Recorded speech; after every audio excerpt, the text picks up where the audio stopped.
Hi everyone, and welcome to what I'm calling my digital planning series. So, I'm going to do several videos that walk you through the process of how to use, or how I more specifically use digital planners, and to help those of you that might want to get into it more.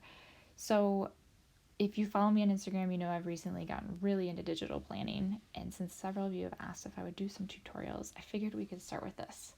So, this first video is going to be about the basics of equipment. So, what do you need to get started for digital planning? So, the very first thing, most people would start with the tablet, but I'm actually going to start with the stylus.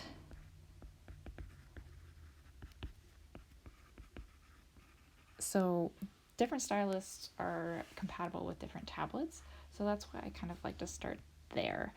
I am currently using the Apple Pencil, first generation,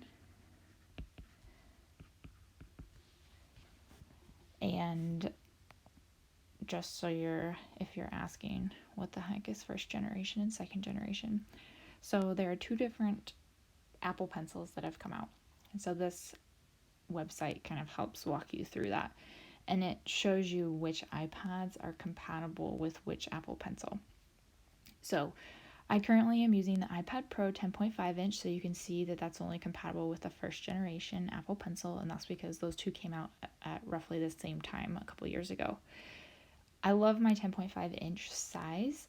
I feel like it's the perfect, it's not too big, not too small, still portable, not bigger than a piece of paper, and it gives me a lot of flexibility for digital planning as well as digital art that I like to do on my iPad. So I will make sure I list this website so you can reference it again if you need to help show you which stylists are compatible with which iPads. But I have tried a few different stylists, and nothing has really compared to the Apple Pencil.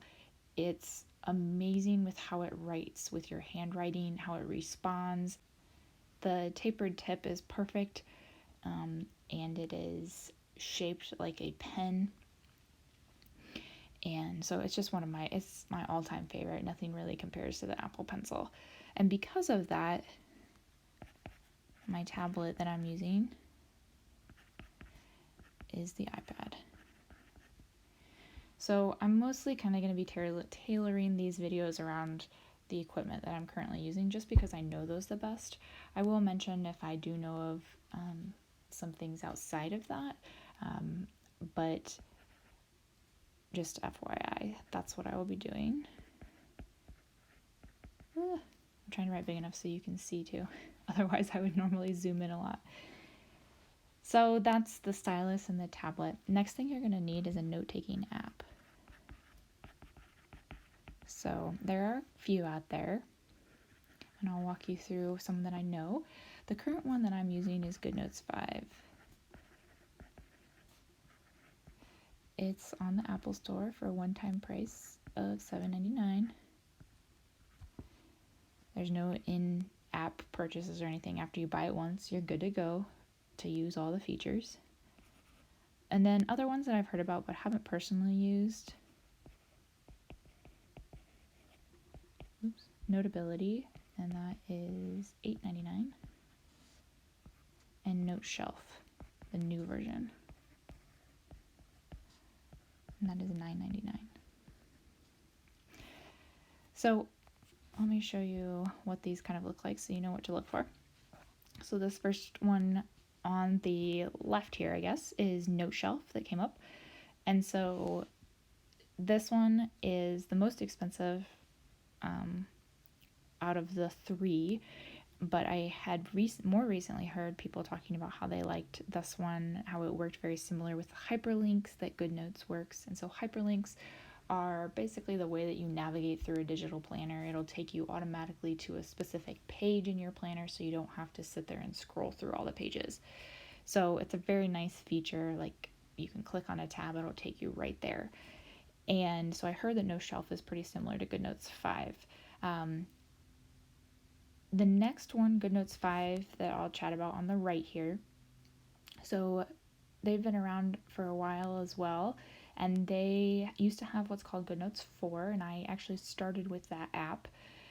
and they've more recently, within the last year, upgraded to GoodNotes 5. You can no longer buy GoodNotes 4, but and they're no longer going to be supporting GoodNotes 4 with updates. So you're going to have to buy GoodNotes 5 if you want GoodNotes. But it has a lot of supporters out there, especially GoodNotes 4. GoodNotes 5, there are still a few tweaks that they're working on.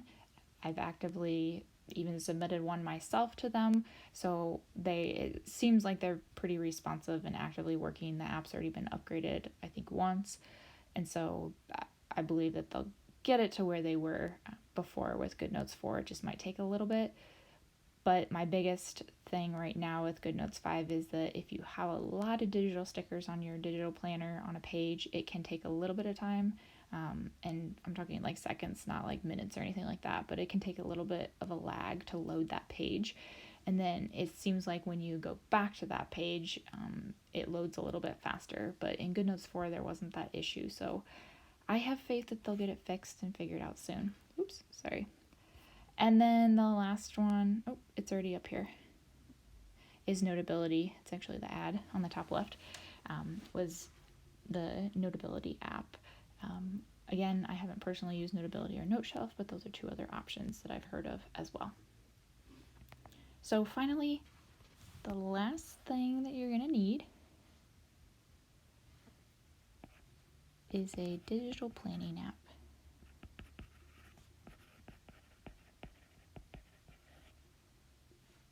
Oh, not an app, sorry, a digital planning file. There we go. So for you guys and for this video series, I have made my digital happy planner that I created, similar to the one that you see here on the screen. I made that as a freebie download for you, so we can kind of walk through these digital planning steps together. So to get to that and to access that file, if you don't already have a digital planner, we're going to go to Instagram and go to my profile. Skinny Plans is my Instagram name, and if you go to my profile, you'll see the link right underneath by my name. There we go. And it's the second one down here, free HP digital planner download. So to do this, you're going to get it through Dropbox. So you just say continue to the website at the bottom. And then it looks kind of weird when you open it up in the Instagram app. So there is a little arrow with a line underneath it, and when you tap it, do the direct download. Let's see if this works. I might have to open it up in Safari actually. Let's do that. I hate the Instagram web. So click those three dots and go to open in Safari. Oh, and it's going to open in my app. Hang on.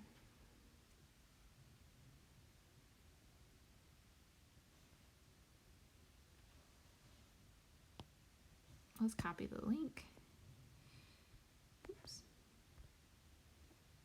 And in Safari, we're going to paste it. Go.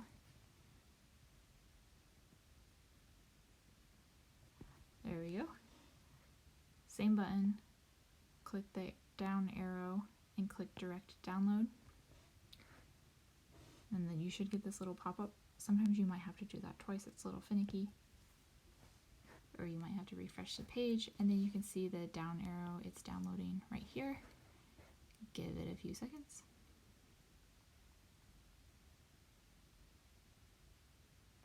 Perfect. When you click that, then it'll briefly open it up. You're going to hit the box with the up arrow, and so since I have GoodNotes, I have this quick actions button down here that says open in GoodNotes, and you can import it there. You can import it into your other apps as well, most likely through these actions either at the top or down through the bottom. And then yeah, I'll see you guys back here for the next one, and we'll chat a little bit more about getting this into the app, organizing our files, and kind of navigating around with managing our files in GoodNotes and iCloud and Dropbox as well.